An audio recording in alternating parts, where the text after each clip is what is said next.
Ihr kennt das bestimmt, die meisten älteren Fahrzeuge sind zwar richtig zuverlässig und man hat auch noch ein gutes Auto gekauft, aber leider fehlt es dann so ein bisschen an Infotainment. Man kann natürlich das Handy nehmen und mit dem Handy viele Sachen bedienen, gleichzeitig natürlich auch übers Radio irgendwelche Sounds abspielen und über andere Kabel, aber irgendwann kommst du dazu, dass das Handy vielleicht zu klein ist. Außerdem darfst du es ja während der Fahrt sowieso nicht in den Händen halten. Und da kommt dieses wunderbare Gerät ins Spiel, und zwar Navigation im Kinoformat in Breitwand quasi, und das will ich euch heute mal vorstellen. Ich wünsche euch ganz viel Spaß beim Anschauen. Es gibt natürlich viele Anbieter von diesen nachrüstbaren Navigationssystemen im Netz. Momentan sind die sozialen Medien gerade voll von Werbung für diese ganzen Geschichten. Es gibt günstige, es gibt nicht so günstige, und ich habe euch mal einen Vertreter rausgesucht, der nicht teuer, nicht günstig, aber wenigstens zuverlässig ist und einige schöne Spielereien hier mit an Bord hat. Und was das genau ist, das schauen wir uns jetzt direkt mal an. Die Verpackung sieht erstmal richtig schön aus, schnieke gemacht, das Ganze glänzt so ein bisschen im Licht. Und wichtig am Anfang zu sagen, das funktioniert natürlich nur in Verbindung mit deinem Handy. Hier sind keine Karten drauf gespeichert oder andere Dinge.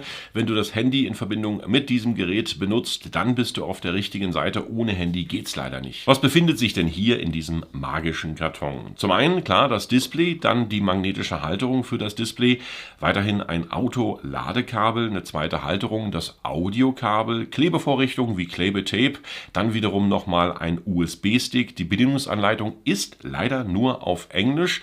Des Weiteren gibt es natürlich noch einen Netzadapter, und der hat's in sich. Manche vergessen natürlich dann, das Navigationssystem auszuschalten, wenn der Zündschlüssel auf aus ist, und viele Zigarettenanschlüsse, die stehen natürlich auch in den PKWs immer unter Strom, auch wenn die Zündung aus ist, und hierfür hast du an diesem Netzteil einen Ein- und Ausschalter. Weiterhin finden wir natürlich auch nochmal einen USB-A-Anschluss. Hier kannst du während der Fahrt bzw. wenn das Ganze in Betrieb ist, natürlich auch noch dein Handy gleichzeitig laden, sodass es dir immer die volle Verbindung zum Navigationssystem bringt. Im Lieferumfang werden dir zwei Halterungen angeboten. Zum einen diese Halterung, die klebst du einfach aufs Armaturenbrett, dann hier, wie gesagt, das Ding rein und dann das Navigationssystem angeschlossen.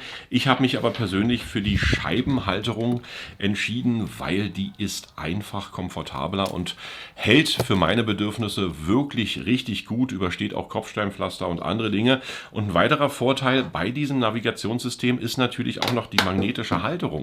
Hier sind, wie gesagt, 8 Magnete drin in diesem Navigationssystem, hier ebenfalls, und du siehst es schon, einfach angebracht, das hält wunderbar, und wenn du das Fahrzeug verlässt, dann einfach das Ding abziehen. Das Ganze ist in nicht mal 12 Sekunden einfach einsatzbereit, und vom Display her sehen wir schon, du hast hier ein 8,9 Zoll Display mit 60 FPS in einer Auflösung von 1920 x 720. Das Ganze wirklich schon sehr hell mit 700 Nits Helligkeit und 22,7 cm breit, 10 cm hoch und dann knapp 1,9 cm tief. Wi-Fi mit 5 GHz mit an Bord im Dualband und gleichzeitig dann noch Bluetooth 5.0. Schauen wir uns mal die ganze Materie an. Wir gehen als erstes mal in das CarPod Go Menü und sehen hier verschiedene Punkte, die du bedienen kannst. Zum einen ist das natürlich dann dein Apple CarPlay. Dann gehst du wieder zurück ins Menü und hast hier dann immer noch mal die Möglichkeit, das Ganze mit Android Auto zu verbinden. Dafür gibt es eine extra Funktion. Wiederum dann die Bluetooth-Einstellung. Und hier hast du natürlich dann dein Telefon drin, kannst dir auch noch Namen vergeben und die ganze Liste ebenfalls löschen. Wenn wir schon im System drin sind, schauen wir uns gleich nochmal die Anzeige an, denn hier gibt es auch noch verschiedene Möglichkeiten, dein Navigationssystem einzustellen. Zum Beispiel auch den Nachtmodus. Du kennst das bestimmt, am Tag kann es nicht hell genug sein, wenn die Sonne scheint, aber nachts muss es dann natürlich etwas abgedunkelt werden, und hier kannst du sogar die Nachtschicht einstellen. Das heißt, zu welcher Uhrzeit dein Navigationssystem auf Nachtmodus bzw. dunkel gestellt sein muss bzw. darf, und das kannst du hier, wie gesagt, komplett variieren. Ansonsten natürlich entweder automatisch oder auf ganz hell. Wallpaper gibt es natürlich auch noch. Hier hast du verschiedene Hintergrundmöglichkeiten, die du dann einstellen kannst. Wenn du eine bestimmte Marke fährst von Auto, dann kannst du das auch einstellen, zum Beispiel ein Audi jetzt als Logo festlegen. Schon leuchtet beim Start hat natürlich dein Audi-Logo. Wir schauen uns nochmal an, wie viele verschiedene Logos hier drin sind. Also ich scroll jetzt mal durch, vielleicht ist ja deine Marke mit dabei. Und es gibt wirklich fast alle Automarken, Hyundai, Kia, Jeep, Subaru und natürlich auch Porsche oder Smart. Es ist wirklich alles mit dabei. Also es dürfte dir da sozusagen vom Logo her an nichts fehlen. CarPlay-Settings sind natürlich auch möglich. Hier die verschiedenen Anzeigemöglichkeiten und dann gehen wir mal über die Taste Volumen. Jetzt wird es ein bisschen interessant und zwar hast du hier 3 verschiedene Möglichkeiten. Medien, Navigation und Telefon mit Lautstärke fest vorher einzustellen. Wir kommen natürlich noch in die weiteren Einstellungen, denn es gibt auch noch die Audioausgabe. Hier siehst du, du hast die Möglichkeit über einen Radiotransmitter die ganze Geschichte zu steuern. Was bedeutet das, wenn du jetzt in deinem Radiosender die 87,5 einstellen würdest und es ist kein Radiosender auf dieser Frequenz belegt, dann hörst du natürlich über den Transmitter hier das Navigationssystem und natürlich auch dann deine Telefonstimme und alles, was du brauchst. Über AUX geht es natürlich dann auch noch raus. Das ist dann das Kabel, was ich euch gezeigt habe am Anschluss, dieses AUX-Kabel. Und dann gibt es natürlich noch den Speaker-Mode. Aber der Speaker-Mode, den kann ich euch ja mal vorführen. Der ist wirklich sehr leise. Jetzt machen wir uns mal hier schnell was an irgendwo über Spotify. Schauen wir schnell mal hier, Kurt Krömer Podcast. Kurt Krömer sitzt mit verbundenen Augen im Studio. Er trifft gleich auf einen Gast, von dem er nicht weiß, um wen es sich handelt. Keine Vorbereitung, kein... Ihr hört's, also wirklich, das war schon volle Pulle quasi. Also so von der Lautstärke her wird man natürlich bei den verschiedenen Fahrgeräuschen und bei anderen Geräuschen im Auto nicht allzu viel erkennen können. Also ich sag mal, man sollte dann doch schon hier versuchen, einfach die verschiedenen Audioausgaben zu nutzen. Entweder über das Audiokabel, das euch dann sozusagen mit dem Autoradio verbindet, über den AUX-Ausgang oder halt direkt dann über dein Radio. Such dir einfach eine freie Frequenz in deinem Autoradio und spiel das dann hier direkt drüber ab. So, zur Anzeige hatten wir schon alles. Gehen wir nochmal in das System mit rein. Hier stellst du dann deine verschiedenen Sprachen ein. Hier kannst du das Datum und die Uhrzeit regulieren und natürlich auch die Zeitzone.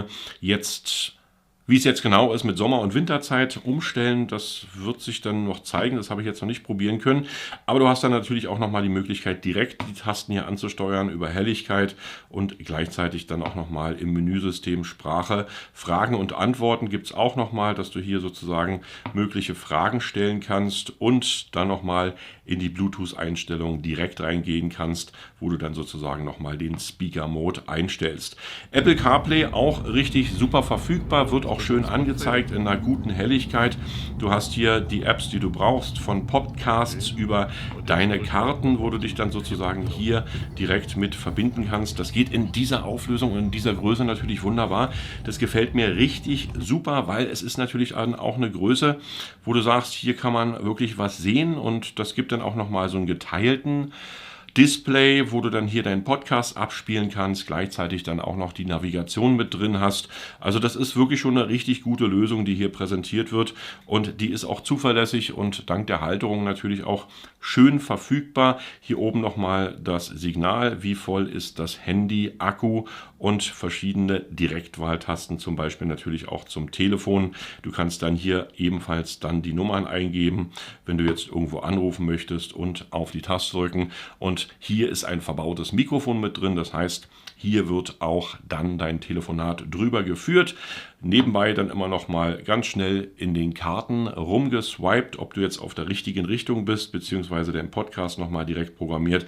Also was die hier gemacht haben, Helligkeit und Qualität, finde ich schon optimal.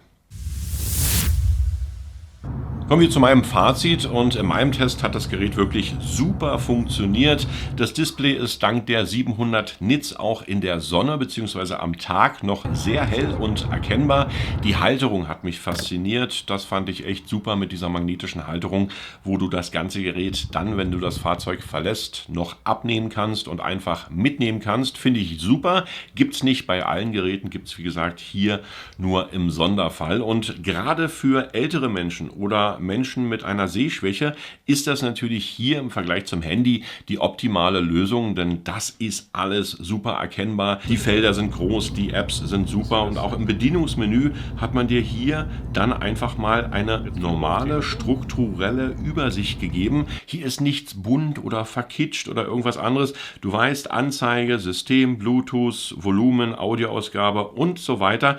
Das ist alles ordentlich sortiert, sofort erkennbar und auch während der Fahrt gut zu bedienen, weil du einfach mal hier alles direkt erkennen kannst. Gute Handhabung ist natürlich Pflicht. Das hat das Gerät hier direkt inklusive.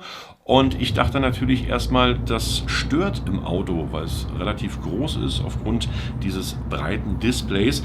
Aber ich muss ehrlich sagen, im Gegenteil. Es stört nicht, es hilft, schnell Dinge zu erkennen, schnell Dinge zu steuern, die man haben möchte. Und hier muss ich ehrlich sagen, Preis-Leistung ist auch sauber. Das Ganze liegt zwischen 200 und 250 Euro. Ich habe euch alles mal, was ich dazu gefunden habe, hier direkt in der Videobeschreibung verlinkt. So könnt ihr nochmal nachgucken. Und wenn ihr es kaufen wollt, kriegt ihr natürlich diesbezüglich auch noch einen Link in der Beschreibung. Ich möchte mich bei euch bedanken fürs Anschauen. Sehr gern bis zum nächsten Video und ich sage Tschüss, Bye Bye und Winke Winke.